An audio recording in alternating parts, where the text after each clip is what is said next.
नमस्कार। आज के इस खास विश्लेषण में हम एक ऐसी खौफनाक लोक कथा की पड़ताल करने वाले हैं जिसे सुनकर शायद रात की नींद ही उड़ जाए। हम काले जादू और एक बहुत ही डरावने मिथक को डिकोड करेंगे और ये सब आधारित है 22 साल की अनन्या के रियल लाइफ एक्सपीरियंस पर। जयपुर के एक फ्लैट में उसके साथ जो भी हुआ वो कोई आम डरावनी कहानी नहीं है। ये हमें लोक कथाओं के सबसे अंधेरे हिस्सों में ले जाती है। तो चलिए इस सफर की शुरुआत करते हैं। तो चलिए सीधे मुद्दे पर आते हैं। रात के अंधेरे में अकेले होना ही अपने आप में काफी डरावना होता है ना? ऐसा ही कुछ हुआ जब अनन्या की दोस्त मीरा ने फोन पर अचानक उससे पूछा, अनु, ये बच्चे के रोने की आवाज कहाँ से आ रही है? अब सबसे अजीब बात तो ये थी कि उस वक्त अनन्या को कोई भी आवाज नहीं आ रही थी। लेकिन जैसे जैसे दिन बीतते गए, जो भी अनन्या को रात में कॉल करता, उसे फोन पर एक छोटे बच्चे के रोने की आवाज एकदम साफ सुनाई देती। मतलब फोन के उस पार बैठे लोगों को वो आवाज आ रही थी जो उसी कमरे में मौजूद अनन्या को बिल्कुल नहीं आ रही थी। सोचिए कितना अजीब है ये। भाग एक सस्ता लेकिन डरावना घर। अनन्या की नई शुरुआत। देखिए, 22 साल की अनन्या राजस्थान के एक छोटे से शहर को छोड़कर जयपुर जॉब के लिए आई थी। नए शहर में सेटल होना वैसे भी आसान नहीं होता, लेकिन उसे अपने ऑफिस के एकदम पास एक फ्लैट मिल गया, वो भी बहुत ही सस्ते किराए पर। अनन्या ने बहुत ही प्रैक्टिकल होकर सोचा, भाई फ्लैट सस्ता है और ऑफिस के पास भी है तो ले लेना चाहिए। लेकिन असलियत एकदम अलग थी। सोसाइटी के लोग काफी अजीब बर्ताव करते थे, हमेशा उसे घूरते रहते थे, और सबसे बड़ा रेड फ्लैग, कोई भी मेड उस घर में काम करने को तैयार ही नहीं थी। अक्सर हम लॉजिक के चक्कर में आसपास के इन साफ चेतावनियों को इग्नोर कर देते हैं, बिल्कुल वैसे ही जैसे अनन्या ने किया। भाग 2। रात के अंधेरे में आहटें। एक खौफनाक रात। तो शुरुआत में अनन्या ने इन अजीब बातों को ज्यादा तवज्जो नहीं दी, लेकिन फिर एक रात चीजें पूरी तरह से पलट गईं। अब तक जो रहस्यमयी आवाजें सिर्फ फोन पर आ रही थीं, वो सीधे उसके कमरे में गूंजने वाली थीं। रात के करीब 1 बज रहे थे। अनन्या गहरी नींद में थी। तभी अचानक एक छोटे बच्चे के जोर जोर से रोने की आवाज आई। आवाज इतनी तेज थी कि झटके से उसकी नींद टूट गई। पर जैसी आंखें खुली, आवाज एकदम से बंद। उसने डरते हुए पूछा, कौन है? लेकिन कोई जवाब नहीं मिला। और फिर उस सन्नाटे को चीरती हुई एक बहुत ही धीमी सी हंसी गूंजी, ऐसी हंसी जो जैसे मजाक उड़ा रही हो। उसने देखा कि दरवाजे के पीछे कोई बहुत ही छोटा सा बच्चा छिपा है। जैसे ही नजर पड़ी, वो बच्चा बाहर की तरफ भागा। अनन्या भी पीछा करते हुए बाहर गई, पर पूरा फ्लैट एकदम खाली था। लेकिन जब वो वापस कमरे में लौटी तो उसके होश उड़ गए। कमरे के शीशे पर छोटे छोटे हाथों के निशान थे, और वो निशान लाल रंग के थे। जी हाँ, असली खून से सने हुए। भाग 3। खौफनाक अतीत का पर्दाफाश। बुढ़िया का काला सच।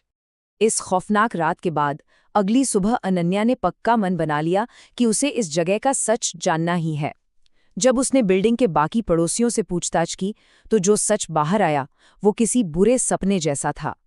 वो फ्लैट सिर्फ एक सस्ता घर नहीं था, बल्कि एक श्रापित अतीत का पूरा केंद्र था। पता चला कि पहले वहां एक रहस्यमयी बुढ़िया रहा करती थी। लोगों का मानना था कि वो काले जादू का अभ्यास करती थी, और उस बुढ़िया का खौफ पूरे इलाके में था। अगर सोसाइटी में किसी के घर खुशियां आती तो वो तुरंत मातम में बदल जाती। किसी ने नई गाड़ी खरीदी तो अगले ही दिन उसका एक्सीडेंट हो जाता। किसी का प्रमोशन हुआ तो उसे ऐसी भयंकर बीमारी लग जाती कि नौकरी ही छोड़नी पड़ती। और सबसे डरावनी बात तो ये थी कि वो बुढ़िया बिना बताए पड़ोसियों के छोटे बच्चों को अपने घर ले जाती थी, और कई बार वो बच्चे उसके फ्लैट में अजीब सी बेहोशी की हालत में सोते हुए मिलते थे। आइए देखते हैं कि ये सारी घटनाएं एक खौफनाक मोड़ तक आखिर पहुंची कैसे। बुढ़िया के आने के बाद से ही ये सब अजीबोगरीब चीजें शुरू हो गई थीं। फिर एक दिन किसी ने उसे पास के कब्रिस्तान से एक कब्र खोदते और वहां से एक डेड बॉडी निकालकर अपने घर ले जाते हुए देखा। इसके तुरंत बाद उसके घर से बहुत तेज और डरावनी पूजा पाठ की आवाजें आने लगीं। और इस पूरे पागलपन की हद तो तब पार हो गई जब सोसाइटी के सेक्रेटरी, जिन्होंने उस बुढ़िया का विरोध करने की कोशिश की थी, उनकी बहुत ही बेरहमी से हत्या कर दी गई। उनका सर धड़ से अलग कर दिया गया था और शरीर पर ऐसे निशान थे जैसे किसी छोटे बच्चे ने उन्हें बुरी तरह नोचा हो। सेक्रेटरी की हत्या के बाद तो सोसाइटी वालों ने जबरन उस बुढ़िया को वहां से निकाल फेंका। लेकिन असली खौफ तो तब शुरू हुआ जब मकान मालिक ने उस फ्लैट का दरवाजा खोला। अंदर जो नजारा था उसे देखकर किसी की भी रूह कांप जाए।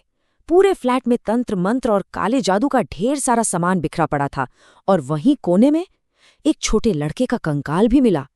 और यही वो डरावनी खोज थी जो उस भयानक लोक कथा की नींव रखती है जिसका सामना अब अनन्या कर रही थी। भाग 4 कच्चा कलवा, एक काला सच, लोक कथा या हकीकत।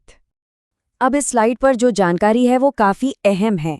इंटरनेट पर जब इसके बारे में गहराई से रिसर्च की गई तो एक बहुत ही पुरानी और डरावनी लोक कथा सामने आई। इसका नाम था कच्चा कलवा। अब यहाँ एक बात मैं एकदम साफ कर दूं, हम सिर्फ इस लोक कथा का विश्लेषण कर रहे हैं, किसी भी तरह के काले जादू का समर्थन बिल्कुल नहीं कर रहे। तो लोक कथाओं के मुताबिक कच्चा कलवा एक डार्क मैजिक एंटिटी यानी एक काली शक्ति होती है।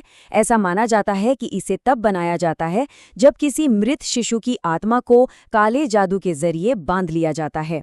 तांत्रिक ऐसा करके उस आत्मा को पूरी तरह से अपने कंट्रोल में ले लेता है ताकि वो उससे अपने मन चाहे और विनाशकारी काम करवा सके।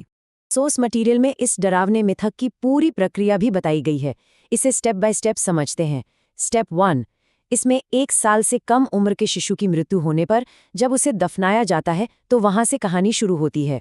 फिर आता है स्टेप 2, काले जादू का अभ्यास करने वाला कोई शख्स उस मासूम के शरीर को कब्र से बाहर निकालता है। और आखिर में स्टेप 3, उस मृत शरीर पर एक बहुत ही भयानक डार्क साधना की जाती है। इसी अनुष्ठान के जरिए उस बच्चे की आत्मा को हमेशा हमेशा के लिए वश में कर लिया जाता है। सुनकर ही अजीब सी सिहरन होने लगती है। भाग 5 मौत का तांडव, अनन्या पर हमला। लैपटॉप पर ये सारी खौफनाक जानकारियां पढ़ी ही जा रही थीं कि तभी अचानक से पूरे घर की लाइट चली गई। एकदम घना अंधेरा। और यहीं से इस पूरी कहानी का सबसे खतरनाक हिस्सा शुरू होता है। लोक कथाओं का वो पन्ना अब मानो सच बनकर सामने आ रहा था। घोर अंधेरा, पसीने से लथपथ अनन्या। वो हिम्मत करके किचन में पानी पीने गई, पर डर इतना था कि ग्लास हाथ से छूटकर नीचे गिर गया। और उसी पल उसे लगा जैसे कोई उसका गला दबा रहा है। सांस लेना लगभग नामुमकिन हो गया। जब उसने किसी तरह किचन की खिड़की के शीशे में अपनी परछाई देखी तो उसके गले पर छोटी छोटी उंगलियों के निशान बन रहे थे। बिल्कुल ऐसा लग रहा था जैसे कोई अदृश्य बच्चा उसका गला घोटने की कोशिश कर रहा हो। और तभी बेडरूम से किसी बच्चे के बहुत ही तेज रोने की आवाज आने लगी। अनन्या भागकर कमरे में गई तो समझ आया कि आवाज ऊपर से आ रही है। जब उसने अलमारी के ऊपर देखा तो वहां जो नजारा था वो किसी की भी जान लेने के लिए काफी था। अलमारी के ऊपर से 2 हाथ धीरे धीरे बाहर आए। फिर एक बेहद खूंखार बच्चे का चेहरा दिखाई दिया। उसका शरीर पूरी तरह से सड़ चुका था, दांत किसी रेजर की तरह नुकीले थे और लंबे लंबे काले नाखून थे।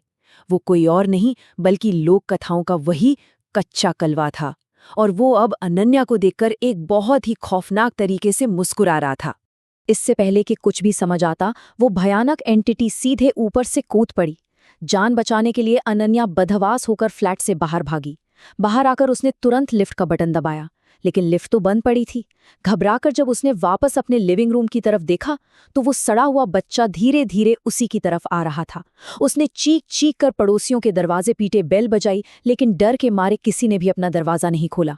उसका दम फिर से घुटने लगा था।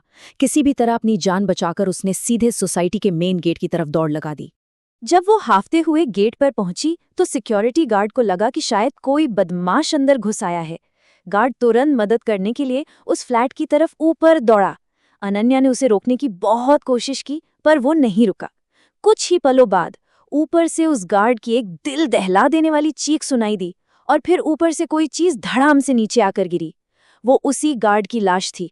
सबसे ज्यादा डराने वाली बात ये थी कि गार्ड के गले पर एकदम वैसे ही निशान थे जैसे कुछ देर पहले अनन्या के गले पर बने थे। जब लोगों ने डरते हुए ऊपर बालकनी की तरफ देखा तो वहां वही डरावना बच्चा खड़ा था। बस इस बार उसकी आंखों से आंसू नहीं बल्कि खून बह रहा था।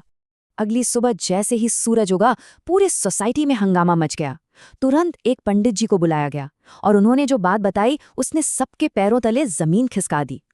पंडित जी ने साफ साफ कहा कि काले जादू वाली बुढ़िया तो भले ही यहाँ से चली गई हो, लेकिन वो जिस खौफनाक एंटिटी को अपने साथ लाई थी, वो कच्चा कलवा आज भी उसी फ्लैट में कैद है।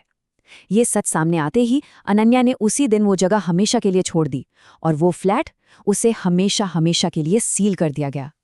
वहां से जान बचाकर निकलना तो हो गया, लेकिन वो भयानक अनुभव दिमाग में हमेशा के लिए छप गया। आज भी अगर गलती से कहीं भी किसी छोटे बच्चे के रोने की आवाज सुनाई दे जाती है तो शरीर में एक अजीब सी सिहरन दौड़ जाती है। इस पूरे विश्लेषण को देखने के बाद मन में बस एक ही सवाल आता है, क्या वाकई कुछ दरवाजे ऐसे होते हैं जिन्हें हमेशा के लिए बंद ही रहने देना चाहिए?